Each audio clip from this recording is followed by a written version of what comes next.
นี่ก็คือเป็นทับควายโอ้รถโรเบิร์ตบ่นี่ทับควายอันเมื่อบรรดานี่มีมองเดียวนี่บ่หายทับควายนี่บ้านนี้ไม่มาฮอดอยู่บริเวณทับควายบ้านนาตาลนะพี่น้องมุนีปุค่าป่าทองคำผสมเสี่ยวพามาเที่ยวทับควายได้ทับควายบ้านนาตาลได้เดี๋ยวสิเลาะไปเบิ่งด้านหลังนะเสี่ยวทางท่าเด้อ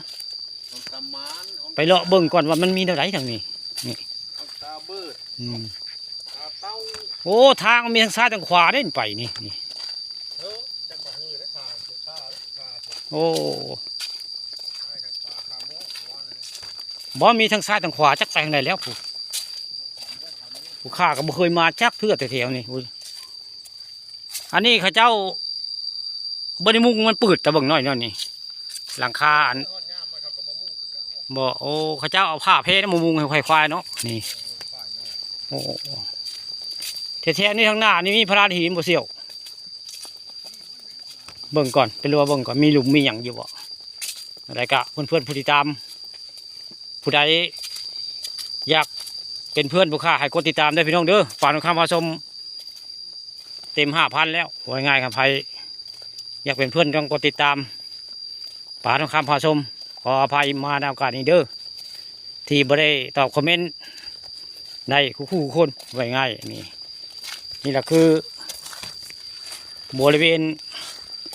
ทับควายบ้านนาตาลได้นี่โอ้มีหัดสร้างเลยหายเอ้ยโอ้มีหัดสร้างเลยเฮ้ยโอ้สร้างก็มีได้นี่สร้างว้าต้นน้ำสร้างนี่เลือกได้หายผู้โอ้พลานหินนี่ก็มีสร้างได้ผู้พี่น้องผู้นี่ก็มีสร้างเด้อผู้น้ำทายจิ้งลิงอย่างนี้โอ้นี่เนาะทับควายตามานบ้านนาตาลมีพลานหินแบบนี้พี่น้องมีอ่างเลยมีฮอตอันสร้างกินน้ำเลยโอ้มีฮอตสร้างเด้อพี่น้องเด้อนี่ป่านนี้ครับเบิ่งแล้วก็คล้ายๆครับอันนั้นหายคล้ายๆครับอันภูเขาไฟวันนึงเนาะนี่เบิ่งแล้วป่านภูเขาไฟเนี่ยหายเลยนี่